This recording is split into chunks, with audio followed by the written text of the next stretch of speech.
She looked like any other passenger going through airport security. Just a doctor heading to a conference. Then a bleeding Navy SEAL collapsed right in front of her, whispering about nuclear weapons and terrorists. That's when she had to reveal her secret. She wasn't just a doctor after all. Before you watch full story, comment below from which country are you watching. Don't forget to subscribe. Dr. Elena Santos stood in the TSA security line at Ronald Reagan Washington National Airport, holding her boarding pass and driver's license like any other business traveler. She wore a simple black blazer, dark jeans and comfortable flats, the uniform of a consultant heading to another boring meeting. Around her, the usual morning chaos unfolded. A businessman in front of her complained loudly into his phone about a delayed meeting. Behind her, a young mother struggled with a stroller while her toddler cried. College students with oversized backpacks laughed about their spring break plans. "Next," called the TSA agent, a middle-aged woman with tired eyes who had clearly been working since before dawn. Elena handed over her documents. The agent scanned her license and boarding pass without really looking at her face. "Business or pleasure?" the agent asked automatically. "Business," Elena replied. "Medical conference in San Diego." It was the truth, though not the complete truth.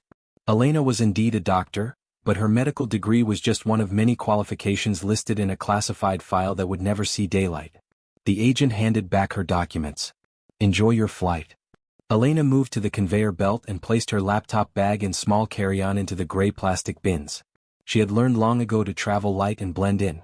Nothing about her appearance suggested that she had spent the last 15 years as a Navy flight surgeon and special operations medic, or that she held security clearances that most people didn't know existed. As Elena walked through the metal detector, she automatically scanned the area around her. Old habits died hard. She noticed the positions of security cameras, the number of TSA agents on duty, the locations of emergency exits. It was unconscious behavior now, like breathing. "Ma'am, step to the side please," said a young TSA agent. Random additional screening. Elena nodded and moved to the designated area. She had been through this routine thousands of times at airports around the world. As the agent waved the handheld metal detector around her body, Elena's attention was drawn to a commotion near the main security checkpoint. A man in civilian clothes, jeans, hoodie, baseball cap pulled low, was stumbling through the metal detector.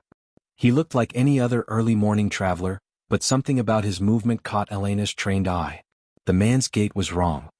He was favoring his left side, and there was a slight tremor in his hands that suggested blood loss or shock. His skin had a pale, clammy appearance that was visible even from a distance. "You're all set," the TSA agent told Elena, handing back her belongings. Elena gathered her things but kept watching the man. He had made it through the metal detector and was reaching for his shoes when he suddenly swayed. His hand went to his side and Elena saw him wince in pain. That's when she noticed the dark stain on his hoodie, partially hidden by the way he held his arm against his body. Blood.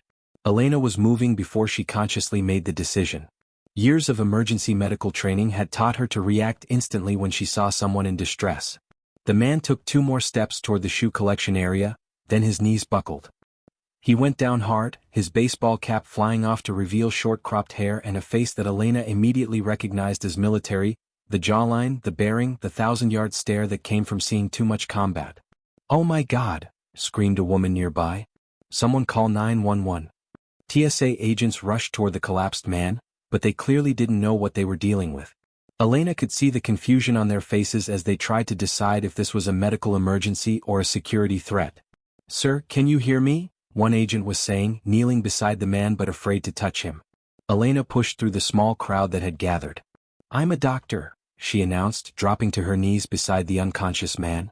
Her hands went to his neck, checking for a pulse. It was weak and rapid, classic signs of blood loss. She carefully lifted his hoodie and saw what she had feared. A penetrating wound in his left side, recent and still bleeding. But it wasn't the wound that made Elena's blood run cold. It was the tattoo she glimpsed on the man's right forearm, a trident insignia that marked him as a Navy SEAL.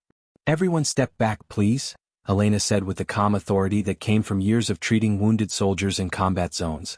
"TSA, I need you to clear this area and call for airport medical services immediately." The lead TSA supervisor, a heavy-set man named Rodriguez according to his badge, looked uncertain. "Ma'am, are you qualified to?" "I'm a trauma surgeon," Elena lied smoothly. It was easier than explaining her real background. "This man needs immediate medical attention." She pressed her hands against the wound, applying direct pressure to slow the bleeding. The SEAL's eyes fluttered open and for a moment they locked with Elena's. That's when she saw the recognition in his gaze.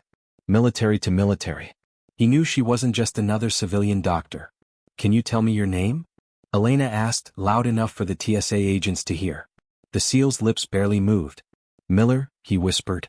Jake Miller.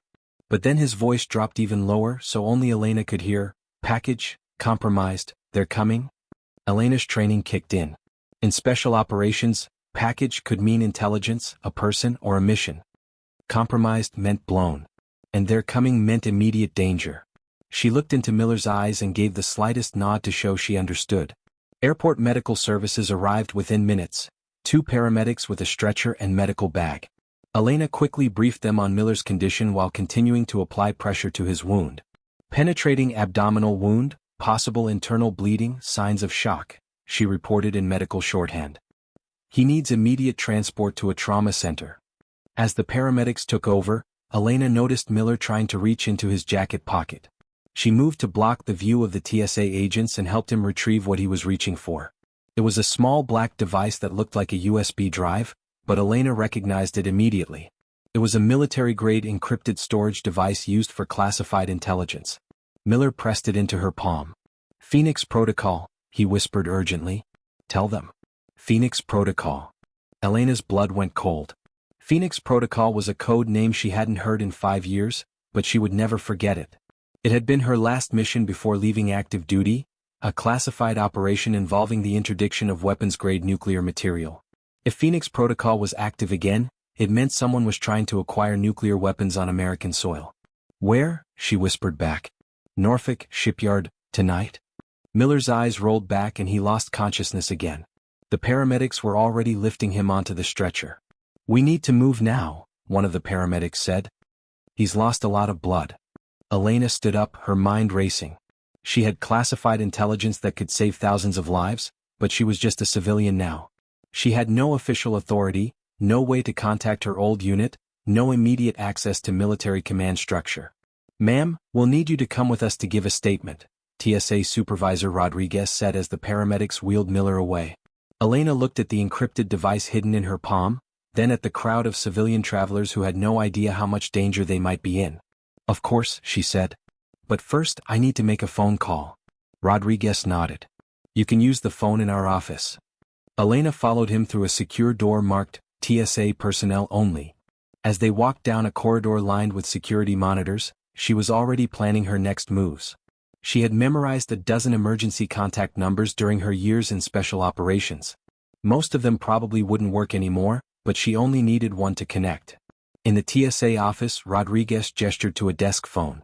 Take your time, document. We appreciate what you did out there. Elena waited until Rodriguez stepped out of the office, then dialed a number she hadn't called in 3 years. It rang twice before a familiar voice answered. Joint Special Operations Command, Duty Officer. This is Dr. Elena Santos, former Navy Lieutenant Commander, service number 5547892. I need to speak to Colonel Matthews immediately. Emergency code Phoenix Protocol. There was a pause, then, hold for authentication. Elena knew the drill. She provided her service number, birth date, and the name of her first commanding officer. Within 30 seconds she was connected to Colonel Matthews, her former commanding officer at JSOC. Elena? What the hell are you doing calling on this line? Sir, I have a wounded SEAL at Reagan National Airport who just passed me classified intelligence. He mentioned Phoenix Protocol and something about Norfolk Shipyard tonight. Another pause. Where are you exactly? TSA office at DCA. The SEAL is en route to George Washington University Hospital. His name is Jake Miller. Jesus Christ. Miller's been missing for 18 hours. We thought he was dead. Elena felt a chill run down her spine. Sir, what's the situation? I can't discuss this over an unsecured line. But Elena, we need you back in the game. How fast can you get to Norfolk? 20 minutes later, Elena was in the back seat of an unmarked government sedan racing toward Joint Base Andrews. The TSA had been told she was being debriefed by federal authorities regarding the incident. Her flight to San Diego was a distant memory. Colonel Matthews had filled her in on the basic situation during the drive. 3 days ago, intelligence had intercepted chatter about a potential nuclear terrorist attack on the East Coast. A team of SEALs, including Jake Miller, had been inserted into a suspected weapons trafficking operation in Norfolk. The team had gone dark yesterday. Miller was the first to surface, and he was clearly running from hostile forces. "We lost contact with the entire team," Matthews explained as they pulled up to the base. "Miller's intel might be the only lead we have." Elena fingered the encrypted device in her pocket. "What about the device he gave me? Our tech people are standing by." "But Elena, I need to know, are you ready for this? You've been out of the game for 3 years." Elena thought about Jake Miller's eyes, about the fear and determination she had seen there. She thought about Phoenix Protocol and what it meant if nuclear weapons were loose on American soil. "I'm ready, sir." At Joint Base Andrews, Elena was rushed to a secure facility where military intelligence analysts were waiting. The encrypted device Miller had given her was immediately connected to a specialized computer system. "It's going to take a few minutes to decrypt," explained Captain Rodriguez, the lead analyst. "But we've already got some preliminary data from Miller's medical examination." Elena looked at the information displayed on multiple screens around the room. Photos, maps, surveillance footage, communication intercepts. "Miller was shot approximately 6 hours ago," Rodriguez continued. "The wound was treated with field medicine, suggesting he was with his team when it happened. But somehow he made it to the airport alone." "What about the rest of his team?" Elena asked. Colonel Matthews looked grim. "Still missing. We have to assume they're either dead or captured." That's when the decryption finished, and the room fell silent as data flooded the screens. The intelligence was worse than anyone had imagined. "Oh my God," whispered Captain Rodriguez as he read through the decrypted files. Elena leaned forward to read the data. What she saw made her stomach drop. The terrorist organization wasn't just trying to acquire nuclear weapons, they already had them. 2 tactical nuclear devices, stolen from a decommissioned submarine, were being prepared for deployment in major American cities. The target list made Elena's blood run cold: Washington, D.C. and New York City. The attacks were planned for tonight, during peak evening hours when casualties would be maximized. Norfolk Shipyard is just the staging area, Elena realized, reading through Miller's intelligence. They're using it to prepare the devices for transport. Colonel Matthews was already on the phone with the Pentagon. "We need to mobilize every available asset. This is DEFCON 1. But Elena was studying something else in Miller's data: detailed blueprints of the Norfolk Naval Shipyard, including areas that were supposedly secure. "Colonel, look at this," she said, pointing to the screen. "They have inside information. These blueprints show classified areas that aren't on any public maps." Matthews looked at the data and his face went pale. "We have a mole." 2 hours later, Elena was in full military gear for the first time in 3 years, sitting in the back of a Black Hawk helicopter racing toward Norfolk, Virginia. She was part of a joint task force that included Navy SEALs, Delta Force operators and FBI counterterrorism agents. Her role was officially medical support, but everyone knew she was there because of her Phoenix Protocol experience and her connection to Miller's intelligence. Target is a warehouse complex in the industrial section of the shipyard. The team leader, Navy SEAL Commander Johnson, briefed the team over the helicopter's comm system. "Intelligence suggests 2 nuclear devices are being prepped for transport." Elena studied the aerial photos of the target area. "What about the mole? Do we know who it is?" "Negative. Could be anyone with clearance. We're operating under the assumption that our communications are compromised." That explained why they were using hand signals and written notes for operational details instead of radio communication. As the helicopter approached Norfolk, Elena could see the massive naval shipyard spread out below them. Somewhere in that maze of buildings and docks, terrorists were preparing to detonate nuclear weapons in American cities. She thought about Jake Miller, still fighting for his life in a hospital bed. His sacrifice had given them this chance. They couldn't waste it. The task force rappelled into the shipyard under cover of darkness.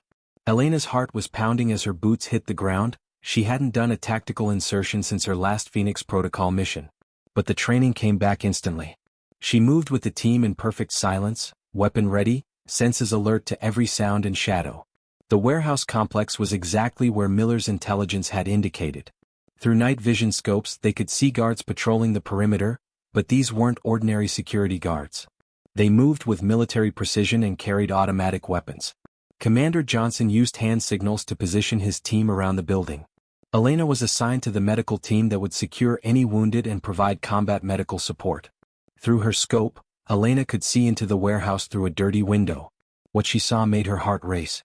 Two metallic cylinders, each about the size of a large suitcase, sat on a workbench.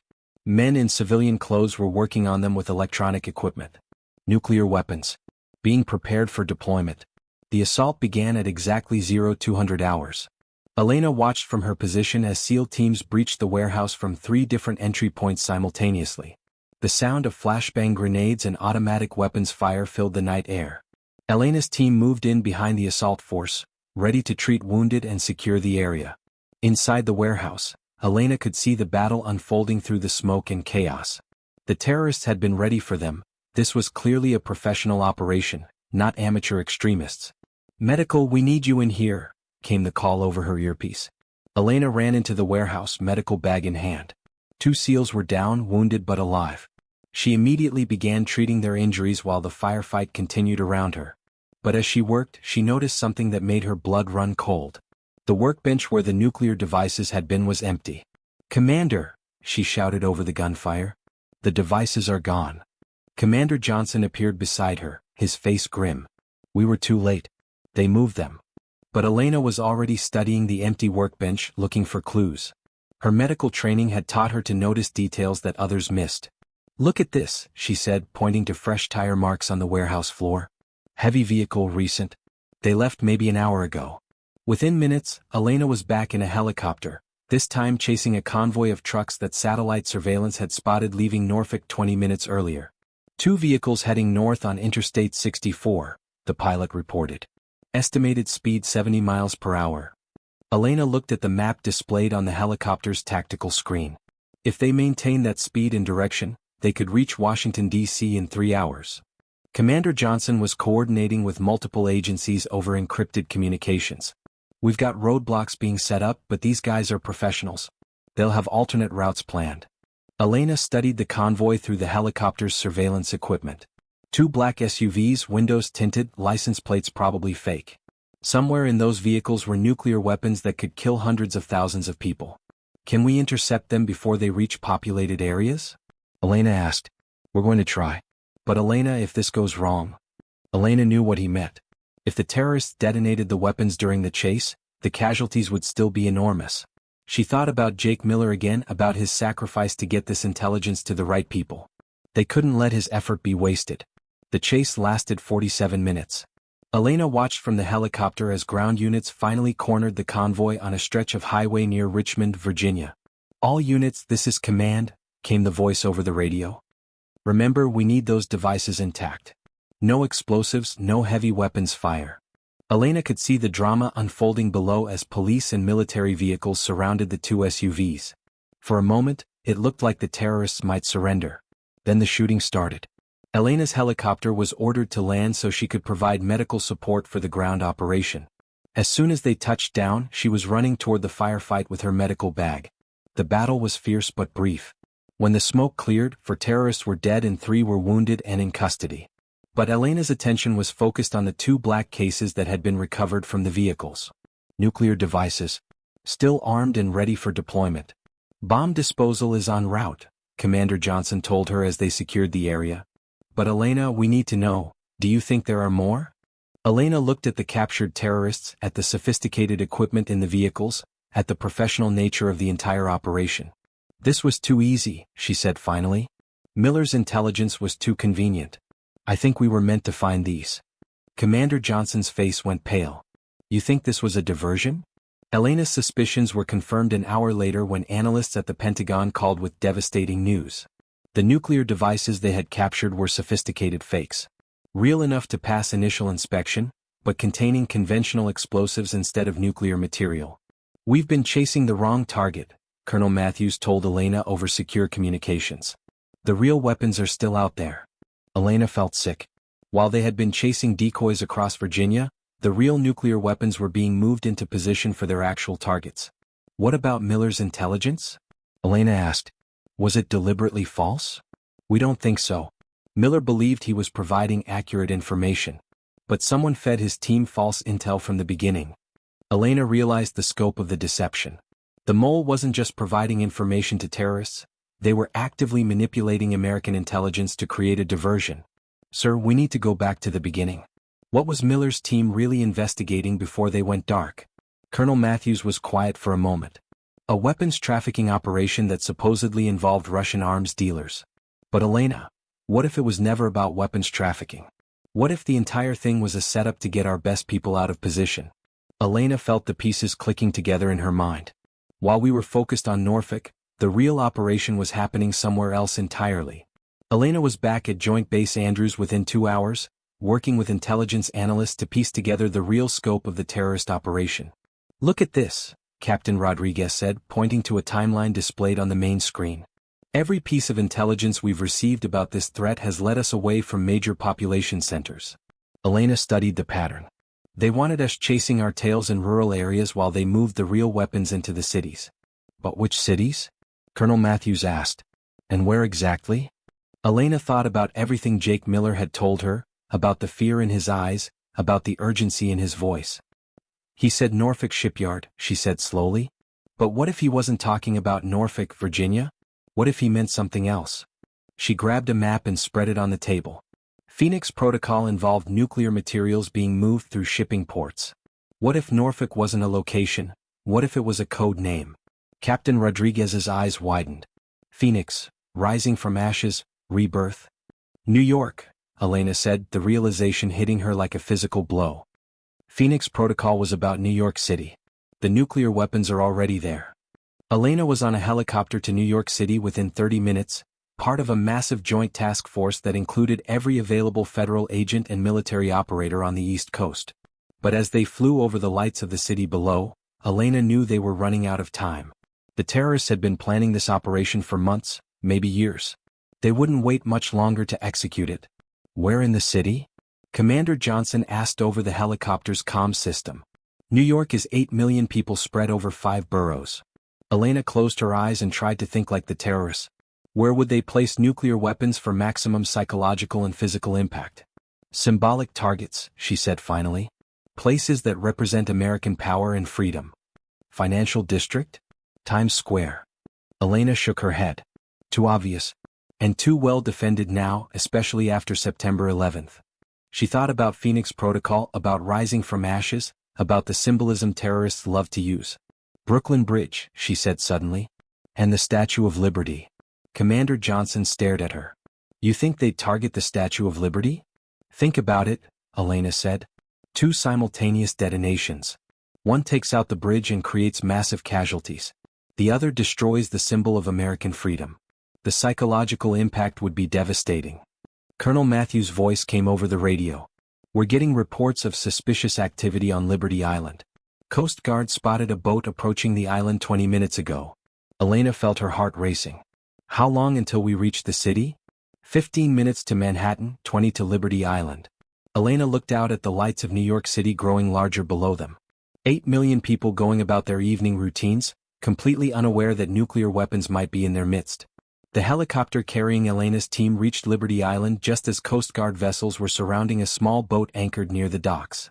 Elena could see figures moving around the base of the Statue of Liberty with equipment that looked suspiciously like what they had seen in the Norfolk warehouse.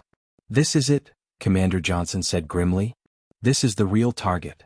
Elena's team rappelled onto Liberty Island under cover of darkness. The tourists had been evacuated hours earlier under the cover of a security exercise, but Elena knew that if the terrorists detonated a nuclear device here, the radiation would spread across New York Harbor and into Manhattan. As they moved toward the statue, Elena could see the terrorists working frantically to position their device at the base of the monument. They knew they had been discovered, but they were determined to complete their mission. The battle for Liberty Island lasted only minutes, but to Elena it felt like hours.